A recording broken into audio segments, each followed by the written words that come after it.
Assalamualaikum warahmatullahi taala wabarakatuh. Selamat sejahtera. Selamat malam. Selamat beristirahat. Selamat bersama keluarga. Selamat menjamu selera bagi yang makan lewat. Selamat salam reformasi, salam perjuangan. Salam bersama dengan kita pada malam ini insya-Allah di dalam di mana-mana lah banyak tempat saya ni. Salam lawan tetap lawan, cabai pedat. Sebenarnya pedas, salah tulis tu. Daripada Kuala Selangor, terima kasih Amir Ismail, salam informasi bro. Hashtag LTL, lawal tetap lawan, hashtag LTL. Jeming Hassan dah mengamuk. Jeming Hassan siapa Saya tak kenal, minta maaf. Saya tak tahu Jeming Hassan tu siapa.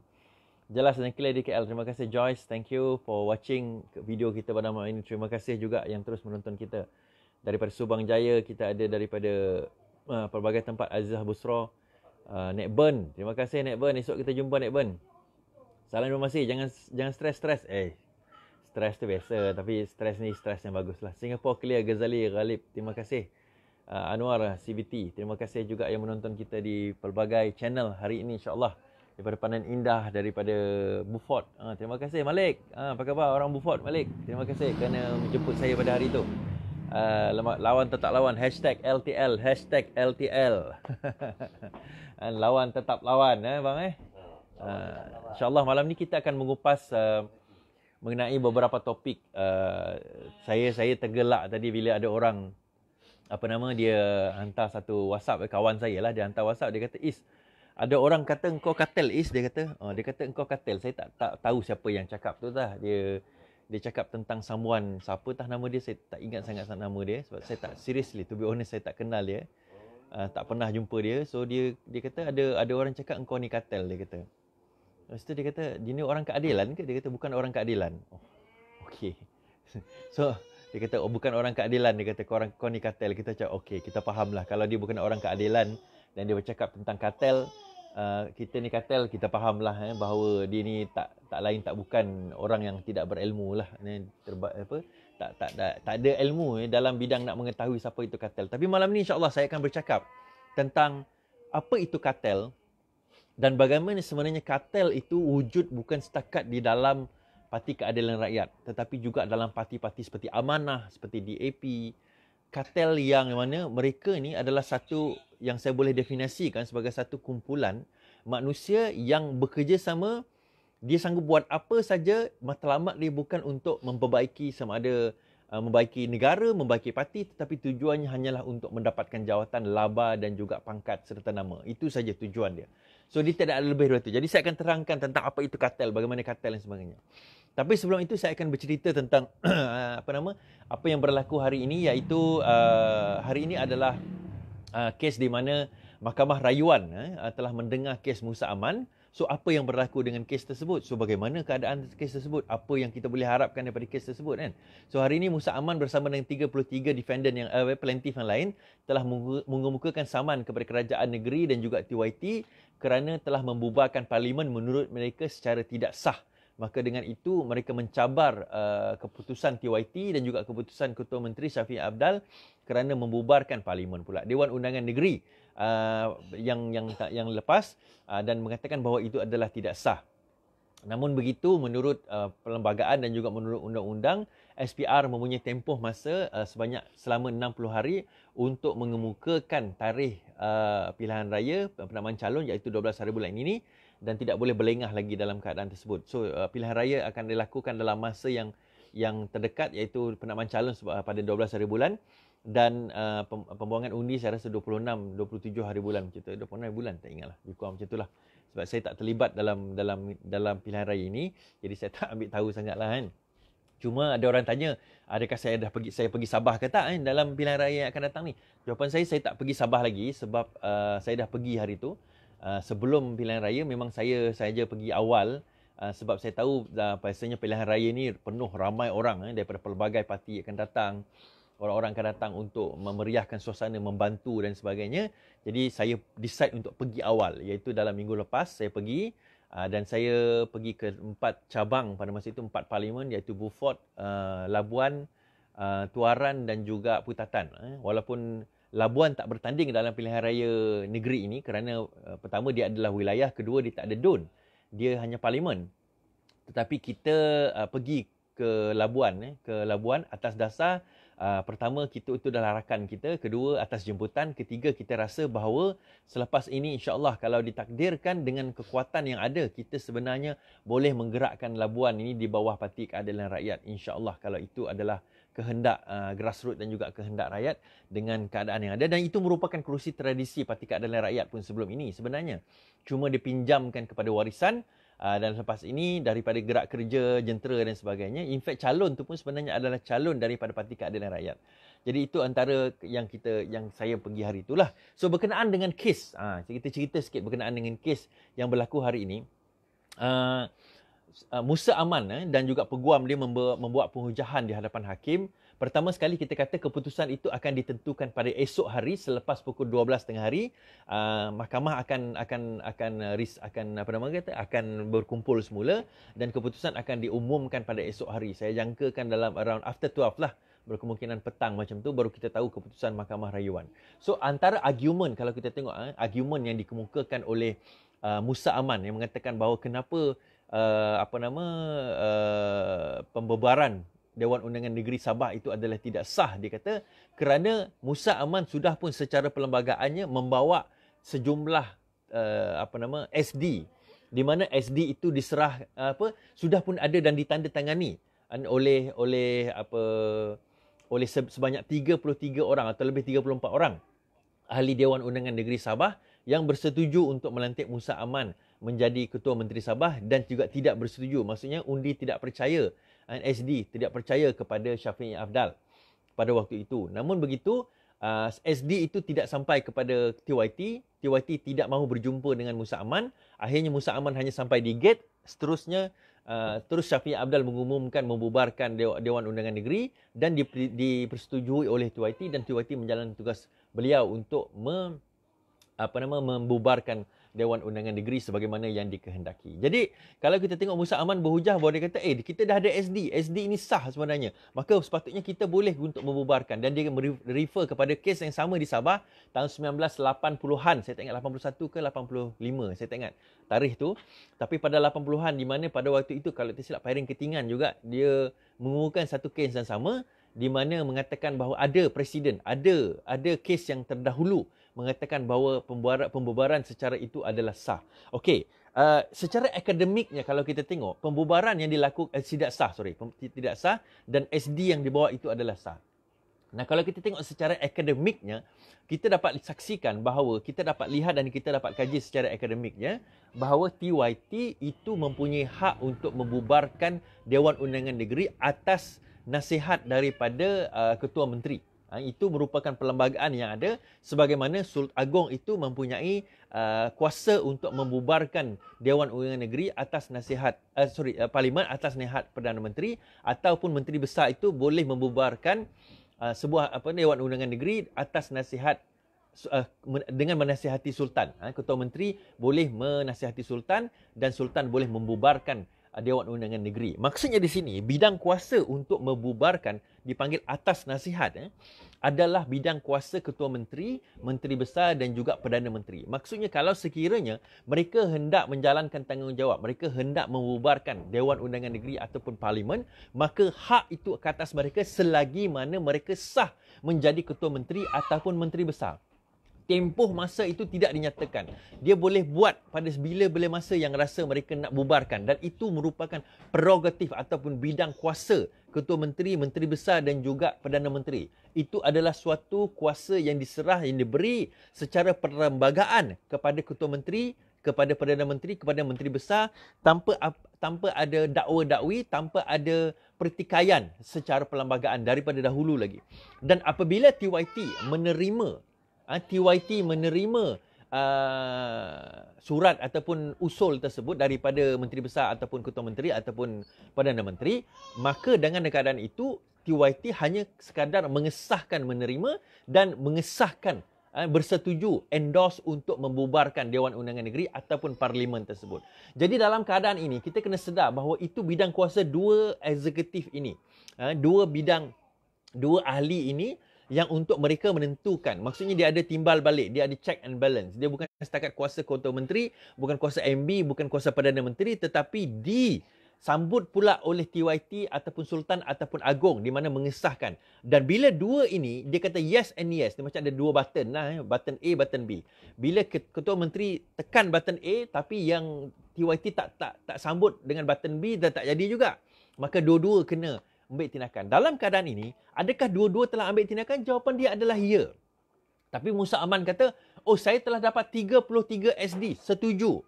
Now, untuk SD itu secara akademik, tapi kita tak tahu keputusan mahkamah, mungkin keputusan mahkamah akan berlaku sebaliknya, tetapi secara akademiknya, SD itu untuk dia menjadi sah, untuk SD itu menjadi sah, pertama, dia mesti diterima oleh TYT. Okey? Dia mesti diterima oleh TYT. Dan dalam kes Perak sekalipun, perkara itu hendaklah dibawa ke dalam Dewan. Perkara itu hendaklah dibawa dalam Dewan dan diputuskan di dalam Dewan. Cuma dia tidaklah dah tak menjadi formal lah. Biasanya kalau SD itu dah diputuskan, maka dalam keadaan itu SD itu macam diterima lah. Dewan itu hanya formality saja. Tapi ada orang kata, tapi kes Mahathir dulu tak ada pun bawa dalam Dewan. Dia kata, SD itu dipersetujui je. Now, kes Mahathir itu berbeza. Bezanya, ini saya cerita balik. Saya tahu ramai dah tahu, tapi saya cerita balik. Bezanya adalah apa dia? Mahathir meletak jawatan. Itu beza dia. Bezanya, Mahathir meletak jawatan. Saya kata tadi, dalam keadaan Ketua Menteri, Menteri Besar, Perdana Menteri yang sah masih lagi memegang kuasa, maka mereka ada kuasa. Perkataannya masih lagi memegang kuasa. Bila engkau sudah meletak jawatan, macam mana Mukhris atau Mahathir, maka dalam meletak jawatan itu maksudnya engkau melepaskan jawatan. Bila engkau melepaskan jawatan, engkau dah tak ada kuasa. Jadi bila tak ada kuasa, maka perlembagaan itu tidak lagi termaktub kepada engkau. Maka dalam keadaan itu, dia tak ada kuasa. Bila tak ada kuasa, jadi siapa yang boleh menekan butang A tadi?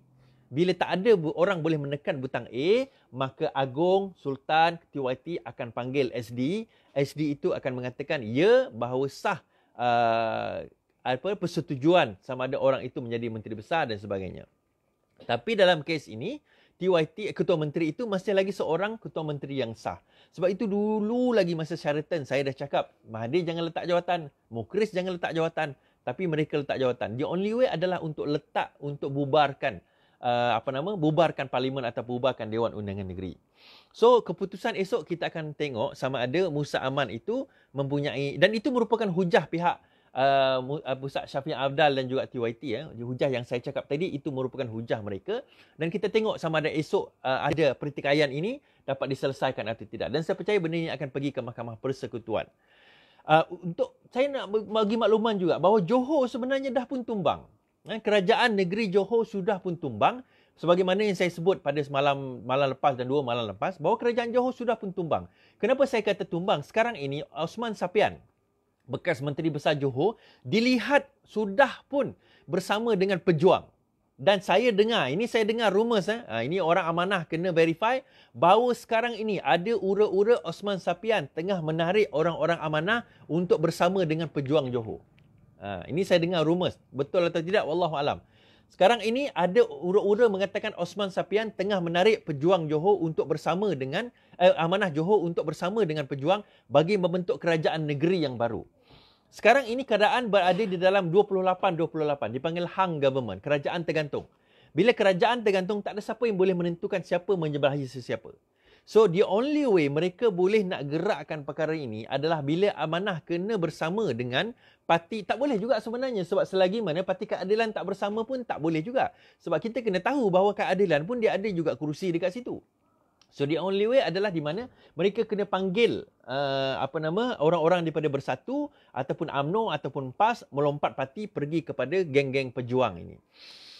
Interestingly juga ada yang mengatakan kalau Johor tumbang, sekarang ini yang menyekat daripada Johor tumbang adalah Sultan. Bagi Sultan, dan saya rasa itu adalah bidang kuasa baginda, terpulang sekarang ini. Dan bagi Sultan, kalau sekiranya Johor itu hendak menjadi tumbang sekalipun, dia bukan ada orang kata, oh Sultan yang menyebelahi UMNO. Bagi saya tak, Sultan tak menyebelahi UMNO. Sultan menyebelahi orang yang berkuasa di peringkat pusat. Sultan Johor tak nak negeri Johor menjadi negeri pembangkang. Bagi saya dia macam tu. Bagi saya it's a fair macam kata satu permintaan yang fair lah. It's a fair request kita kata. Satu permintaan yang adil daripada Sultan, di mana baginda tak nak di Johor ni jadi negeri pembangkang macam Selangor, macam dulu Perak lah.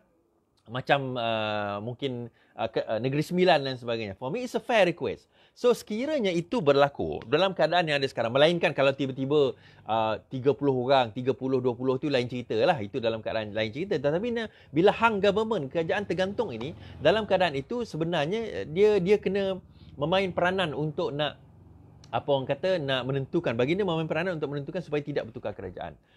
Saya nampak bahawa ada kemungkinan, ada yang kata kepada saya, ada kemungkinan kalau sekiranya kerajaan Johor itu jatuh, berkemungkinan juga Dewan Rakyat, Parlimen itu akan dibubarkan juga sekaligus bersama dengan Johor.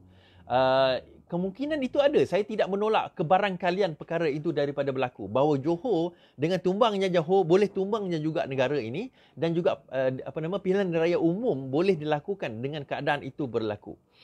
Possibilities itu ada. Walaupun saya percaya Muhyiddin Yassin akan cuba sebaik mungkin untuk menahan daripada berlakunya pilihan raya umum. Kerana apa saya kata demikian? Yang beria-ia nak pilihan raya umum sekarang ini adalah UMNO. Bagi saya Bersatu tak beria-ia nak pilihan raya umum. PAS pun tak beria-ia nak pilihan raya umum. Bagi mereka nak berkuasa sehingga ke habis penggal. Mereka nak berkuasa sehingga ke habis penggal. Mbak situ makanan, mbak situ. Mereka nak berkuasa sehingga ke habis penggal. So, itu adalah satu benda yang kita faham. Kenapa? Sebab PAS tak pernah berkuasa, tak pernah menjadi menteri dan memegang sekarang ni jawatan dengan gaji puluhan malah ratusan ribu pun ada. Maka apabila mereka memegang kawasan ini, dah sedap lah pegang jawatan beratus ribu gaji ni. Dah kira sedap lah, bercuti pun boleh pergi ke Turki kan, Taqiyuddin. Lepas tu bila balik Turki tak payah pergi kuarantin pula tu. Kira sedap dah lah kan. Dah jadi menteri, siap boleh marah pula kan. Pegawai-pegawai yang memecahkan rahsia beliau pergi ke luar negara, kononnya membawa balik investment 82 bilion daripada Turki. Kononnya lah, tapi itu konon je kan. Saya cakap, semua orang boleh cakap. Namun begitu, kita boleh katakan bahawa dalam keadaan situasi sekarang ini, apabila Johor itu tumbang, jangan kicap bang. Apabila Johor itu tumbang, order mamak tadi kan. Johor itu tumbang, maka kebarangkalian untuk PRU berlaku itu juga ada. Possibilities itu ada.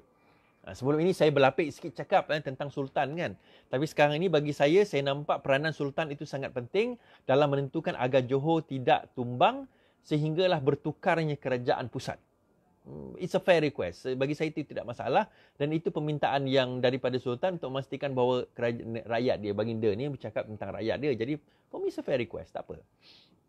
Jadi Johor dalam keadaan itu jangan tumbang. Bila kita boleh tahu possibilities, ini saya ambil daripada rakan saya.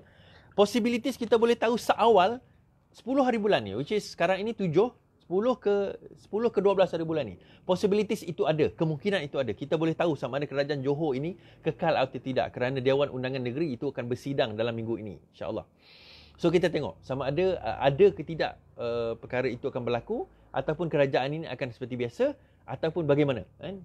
Dan kita tengok keluar surat khabar hari ini, Osman Sapian dilihat masih lagi bersama dengan pejuang, despite of, walaupun dikatakan beliau telah dipecat daripada jawatan, daripada ahli keahlian sebagai daripada Bersatu.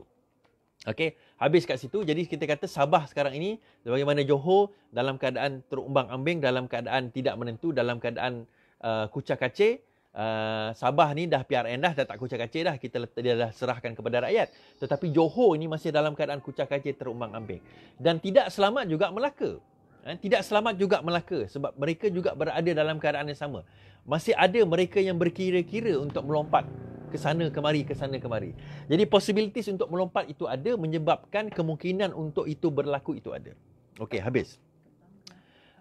Kita akan bercerita sekarang ini berkenaan dengan kartel. Okay, habis dah cerita yang pertama, kita move on kepada cerita yang kedua. Saya gelak tadi bila ada seorang kawan saya mesej, dia kata, "Is, ada orang kata engkau kartel, Is." Saya gelak. Saya kata, "Ada orang kata engkau kartel." Saya kata, "Orang mana dia kata engkau kartel?" Dia sebutlah nama satu orang, saya tak ingat nama saya siapa nama dia. Tadi ada yang sebut dalam komen tu, saya tak ingat lah. Sorry lah, saya tak ingat dia. Saya pun tak kenal dia sangat sebenarnya. Saya dengar-dengar lah dia bertanding dulu pun hampir-hampir kalah juga. Tak apalah kan. Itu hal dia. Dan dia kata suara ni di kartel apa semua. Okey. Macam mana saya nak mula? Pertama sekali kita definisikan kartel itu. Di dalam parti keadilan, bila kita bercakap tentang kartel itu siapa? Kartel itu bukan Azmin. Kartel itu bukan Zuraidah. Kartel itu adalah satu golongan manusia. Satu golongan manusia yang objektifnya adalah hanya untuk memegang kuasa dan mereka sanggup melakukan apa saja. Termasuk bersekongkol dengan musuh. Bersekongkol dengan orang yang memusuhi parti kita. Bersekongkol dengan parti-parti lawan. Asalkan dia masih kekal berkuasa. Mereka mengambil harta seolah-olah mengambil duit, mengambil rasuah, tak ubah macam UMNO. Mereka sanggup buat apa saja asal mereka kekal berkuasa. Itu kartel. Dan kartel ini kalau kita luaskan definisi itu daripada Parti Keadilan Rakyat, bukan sekadar hanya untuk Parti Keadilan Rakyat. Dalam amanah boleh ada kartel kalau mereka ada ciri-ciri ini. Dalam DAP boleh ada kartel kalau ada ciri-ciri ini. Saya percaya sebenarnya mereka ada. Di dalam dua-dua parti ini ada kartel mereka sendiri. Dan kartel-kartel ini, objektif ini tidak lain tidak bukan bila mereka terkesima. Saya bukan kata semua pimpinan amanah, semua pimpinan DAP ya. Jangan melenting pula lepas ni. Saya kata bila ada segelintir kecil daripada mereka, masih lagi orang kata apa? Tergian dengan jawatan menteri, MPKK, jawatan-jawatan yang dipegang sewaktu PH memerintah dahulu. Dan bila mereka memegang kuasa, mereka rasa mereka dah gah. Itu yang saya kata hari ini. Kartel. Itu definisi kartel. Saya nak bagi tahu, teruknya kita orang melawan kartel ini. Kan? Kita lawan Azmin. Saya lawan Barubian di Sarawak. Ali Biju, Willy Mongin di Sarawak. Sehingga mereka lompat parti. Kita lawan Azmin dalam pemilihan parti. Bergaduh kita orang sampai pecah kepala. Rafizi itu sampai kena pukul oleh kartel. Malam ni saya cerita tentang kartel 2.0 juga ni. Bergaduh sampai pecah. Terbalik meja sampai orang luar kata, apalah Parti Keadilan Rakyat ni, teruk betul lah kau orang bergaduh buat pemilihan parti sampai orang Sarawak kata terbabak, sampai tercabut apa orang kata pagar, terbalik meja sampai berdarah kepala. Teruk betul pemilihan parti. Kerana apa? Kerana golongan kami reformis ini pergi bertembung dengan golongan kartel. Bertembung dengan golongan kartel. Sehingga kan saya dipulaukan, saya dihina, saya apa orang kata dihantar surat disiplin untuk supaya saya dipecat daripada parti kerana saya melawan kartel. Tiba-tiba hari ini orang yang bukan keadilan nak datang mengatakan saya kartel. Jadi saya kata itu orang yang memang tak tahu langsung sejarah keadilan dan sejarah saya. Bagaimana saya dulu lantang menentang kartel. Bagaimana dulu saya buat live menentang Barubian, Ali Biju, Willy Mongin. Barubian lah terutama pada masa itu. Lawan kartel. Sampaikan video saya viral di Sarawak lah, di Semenanjung tak viral. Bagaimana saya hentam Barubian. Bagaimana saya hentam Azmin. Bagaimana saya hentam Zuraidah. Bagaimana saya hentam Latifah Koya. Bagaimana saya hentam Mahathir Mohamad pada waktu itu kerana membawa masuk kartel ke dalam parti. Bagaimana kita buat supaya kartel itu tak boleh nak pergi ke Kongres. Bagaimana kita buat supaya kartel itu akhirnya kecewa. Bagaimana kita buat sehingga kartel itu keluar daripada parti dan juga membentuk parti dia sendiri. Ini saya nak cerita. Apa yang kami buat. Dan kemudian mereka kata, saya kartel. Jadi saya kata orang yang cakap saya kartel ni, dia sebenarnya macam ni. Dia macam ni bang. Dia ada satu kaedah kan. Kalau sekiranya anda nak famous. Anda nak famous kan. Ni saya tengok ada beberapa YouTuber pun buat macam ni. Cara dia simple je. You cari orang yang famous. You sebut nama dia. You ni tak famous. You tak famous. Ini satu kaedah lah. Berkesan juga kaedah ni sebenarnya. You cari seorang YouTuber atau seorang influencer yang famous, you sebut nama dia, kemudian you kutuk dia. Kan? Baru-baru ni ada 2-3 orang yang buat macam tu lah. Dia sebut nama Sajat, dia sebut nama Alif Syukri, dia sebut nama Datuk Vida. Ini antara orang yang famous, dia sebut, kemudian dia kutuk. Saya bukan kata dia perbuatan dia betul. Kalau salah, salah lah. Cuma saya kata, cara dia, itu dia panggil clickbait. Dalam istilah social media, dipanggil clickbait. Clickbait ni maksudnya, kita gunakan nama orang famous, supaya kalau orang search nama orang tu, akhirnya pergi ke channel kita. Itu kaedah dia. Sebenarnya itu, kaedah itu je. Sebenarnya dia tak lebih daripada clickbait. Nak guna nama saya untuk kononnya supaya orang pergi ke tempat dia. Jadi akhirnya, apa yang dia cakap tu, dia tak masuk akal. Dia macam seolah-olah dia nak bagi tahu, Iswardi ni adalah seorang negro yang sekarang ini tinggal di Afrika, berketinggian 8 kaki 9 inci. Oh, dia kata macam tu. Seolah-olah macam tu lah. Tapi orang tahu Iswardi. Orang dalam keadilan kenal siapa Iswardi. Orang dalam bukan keadilan pun kenal siapa Iswardi. Orang yang lama dalam parti dan lama dalam perjuangan ini akan tahu siapa Iswardi dan apa yang diperjuangkan oleh Iswardi. Dan satu yang menarik juga bila saya nak bawa tentang perkara ini sebenarnya. Ada juga orang kata, kan? Dia kata, Iswardi ni, dia kata, siapa engkau nak menegur pimpinan? Dia kata, wah. Siapa engkau nak bercakap tentang orang-orang pemimpin? Siapa engkau nak bercakap tentang kami yang berjawatan ini? Engkau hanyalah ahli biasa. Engkau orang tak ada apa-apa. Engkau tak ada jawatan pun. Tiba-tiba kau nak menegur kami. Siapa engkau? Dia kata. Kita kata macam ni, tuan-tuan dan puan-puan. Beza di antara parti reformis dengan parti bukan reformis adalah di mana rakyat, orang bawahan itu dekat dengan pemimpin. Parti reformis, rakyat dia, orang bawahan dia dekat dengan pemimpin. Sebab itu dalam parti keadilan, YB dengan bukan YB tak ada beza. Yang membezakan dia hanyalah jawatan dia. Kita anggap YB itu hanyalah orang yang pegang jawatan. Contoh macam CEO, macam MD, macam GM, General Manager ke sebagainya. Dia hanya memegang jawatan dalam tempoh 5 tahun kontrak tu. Bila habis jawatan dia, maka dia balik kepada rakyat biasa. Tak ada lagi keistimewaan dia. Menjadi YB itu bukan istimewa. Memegang jawatan itu bukan istimewa. Itu parti reformis. Tapi nampaknya ada di antara mereka-mereka ini, sama ada dalam parti, ada luar parti, terutama di dalam luar parti, melihat bila dia berjawatan, dia tak boleh ditegur dah. Orang dah tak boleh tegur dia. Orang tak boleh cakap apa-apa tentang dia. Orang tak boleh bagi tahu dia macam ni. Orang tak boleh bagi tahu dia macam tu. Engkau siapa? Siapa engkau nak cakap tentang kami? Aku ni jawatan. Engkau jawatan pun tak ada. Dia kata. Oh, jadi macam tu, apa bezanya? Engkau dengan UMNO, apa bezanya? Engkau dengan PAS. Walak engkau apa bezanya? Bila orang bawahan, orang yang tak ada jawatan macam saya, macam kami ni, yang tak ada jawatan, hanya ahli biasa, tiba-tiba tak boleh menegur perbuatan kau. Jadi apa beza dia? Apa beza dengan UMNO? Apabila mereka menjadi parti yes boss. Bila dulu Mahathir buat keputusan, Najib buat keputusan, Pak Lah buat keputusan, yes boss. No problem, boss. Cium tangan, boss. Alright, boss. You are the best, boss. Apa beza dia? Akhirnya kita tak boleh panggil diri reformis lagi dah. Kita jangan panggil diri kita parti reformis lagi. Apabila orang bawahan ini, suara mereka tidak boleh didengar oleh orang atas. Apabila mereka lagi tidak mempunyai channel untuk menyampaikan kepada orang atas. Dan bila mereka menyampaikan, tiba-tiba keluar perkataan. Ini bukan daripada YB, daripada menteri, daripada Parlimen. Ini sekadar orang yang ada jawatan. Baru jadi pemuda, baru jadi ketua bahagian, baru jadi ketua cabang. Siapa engkau nak tegur kami? Saya katakan, kalau itu sifat engkau, kalau itu sikap engkau, kalau itu apa yang kau bawa, maka engkau tidak layak berada dalam golongan dan lingkungan reformis seperti kami. Kalau kau nak keluar, silakan. Sebab itu saya kata tuan-tuan dan puan, sekarang ini kartel 2.0 adalah dalam the making. Kenapa saya kata the making? Saya dah sebut dulu lama dah. Banyak kali saya sebut. Azmin nak buat parti sendiri, tapi tak boleh dah.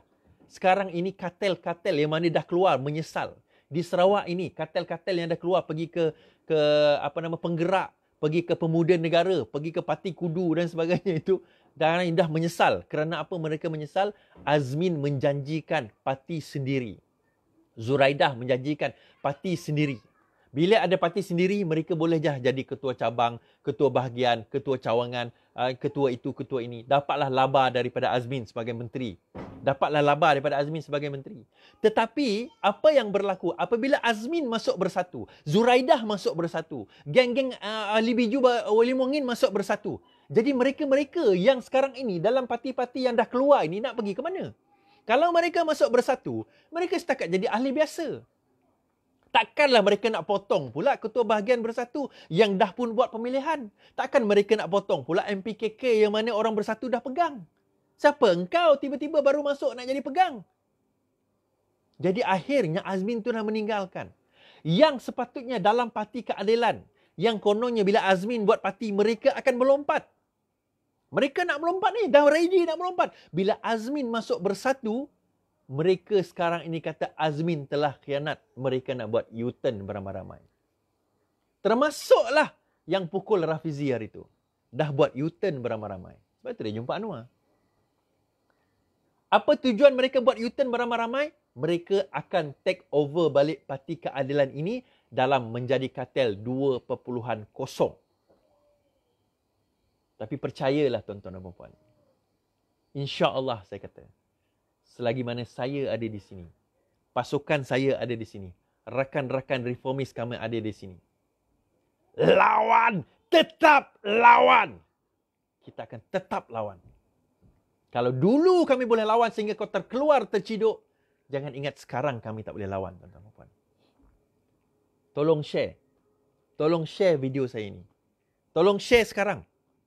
Saya nak minta kawan-kawan share sekarang. Saya buat live tiap-tiap malam. Ni tengah pening kepala ni. Buat program tadi tengah pening kepala. Tak makan lagi ni. Tapi saya buat juga. Takkanlah butang share tu tak boleh nak tekan. Susah kan nak tekan butang share tu. Share. Share kawan-kawan. Itu je saya minta. Tak minta duit pun. Minta share. Kenapa? Kerana bila kita share apa yang saya cakap ini, dia pergi kepada seluruh negara. Kartel 2.0 is in the making. Are we ready to fight? Yes, we are ready to fight. Oh, jangan ada kolam itu, kolam ini, ada setengah orang kata. Tak. Kita tak boleh menafikan, jangan menafikan realiti kolam itu ada. Oh, janganlah kamu berpecah belah lagi. Tidak. Kita bukan berpecah belah. Kita menguatkan parti. InsyaAllah.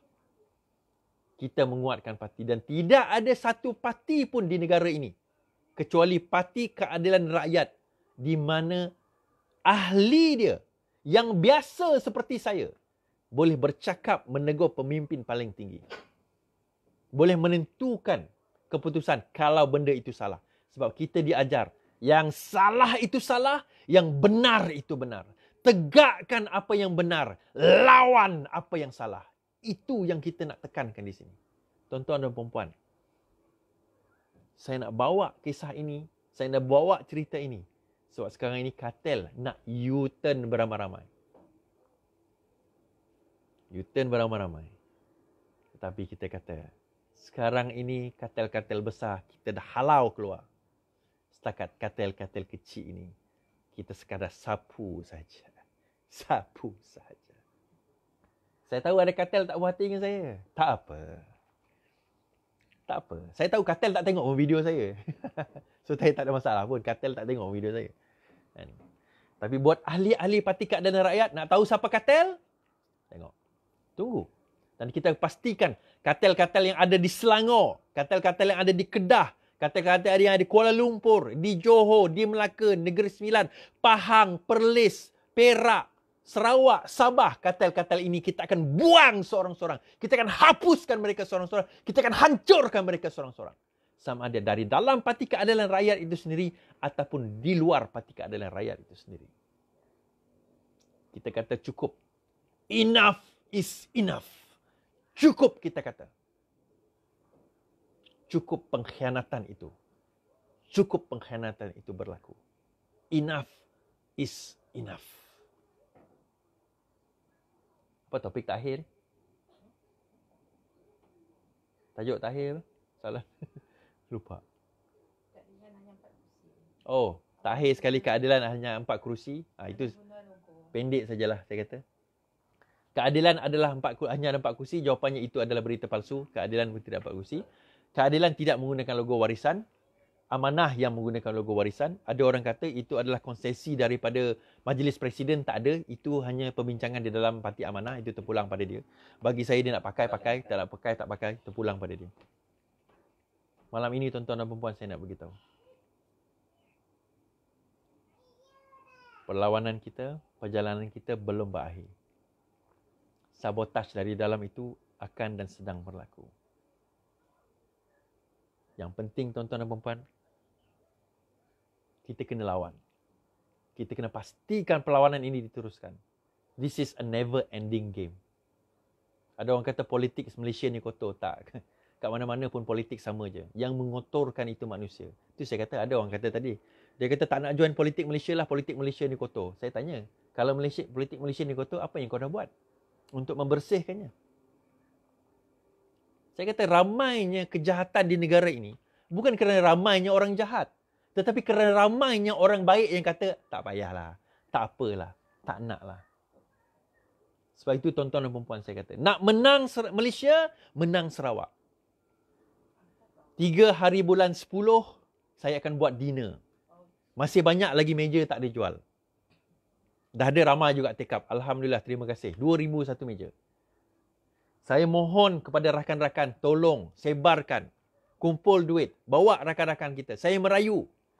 Kita nak menang, kita kena ada dana. Dana kita tak curi daripada rakyat. Kita nak rakyat bangkit. Bawa sama. Kita kumpulkan dana rakyat ini. Kita lawan. Rafizi pernah buat 2014. Rafizi dah tak ada. Nak menang. Ada orang kata Pakatan Harapan akan kalah. Kalah kalau kita nak dia kalah. Kalau nak menang, bantu saya. Bantu saya. Tolong saya. PM inbox saya. PM inbox saya. Tengok nombor telefon Maya Pada. Maya Pada. Ada yang mesej tak ya? PM inbox saya. Saya nak bagi tahu tuan-tuan dan puan. Sarah. Perubahan itu hanya boleh berlaku kalau kita yang buat perubahan. Mungkin kita tak mampu 2,000. Donate seberapa banyak yang mampu. Kerana apa? Kita nak buat gerakan ini, kita perlukan tuan-tuan dan puan-puan dana membantu kita. Kita nak buat gerakan itu bukannya senang. Kalau sekiranya nak inbox, ini kalau sekiranya share dalam YouTube, boleh contact admin di 014-640-2434. 014-640-2434. Meja bernilai RM2,000, RM5,000, RM20,000 dan RM50,000. 3 hari bulan 10, 2020, kita berkumpul di Bangi Avenue. Kita tunjukkan bahawa rakyat boleh berubah. Rakyat boleh membuat perubahan. Bukan untuk saya, tuan-tuan dan puan. Kita kata kita tak nak tengok Pakatan Harapan ni tumbang. Kita nak Pakatan Harapan ni menang. Tapi nak menang macam mana? Kita sedikit pun tak mampu tak nak untuk kita nak berkorban. Terima kasih kepada yang membantu. Terima kasih kepada yang menderma. Terima kasih kepada yang membeli meja. Tapi masih banyak lagi yang tidak terjual. Saya ada 2 minggu lagi untuk nak jual meja. Bantu saya. Bantu saya. Bantu saya. Sekian daripada saya. Kita jumpa lagi insya-Allah. Yang penting, saya bukan kartel. Yang penting, yang berjawatan itu jangan anggap orang bawah tak boleh menegur. Kita orang bawah ada hak untuk menegur. Dan kamu tidak ada hak untuk menghalang kami. Sekian saja daripada saya. Selamat malam, selamat beristirahat. Lawan. Tetap lawan. Assalamualaikum. LTL. #.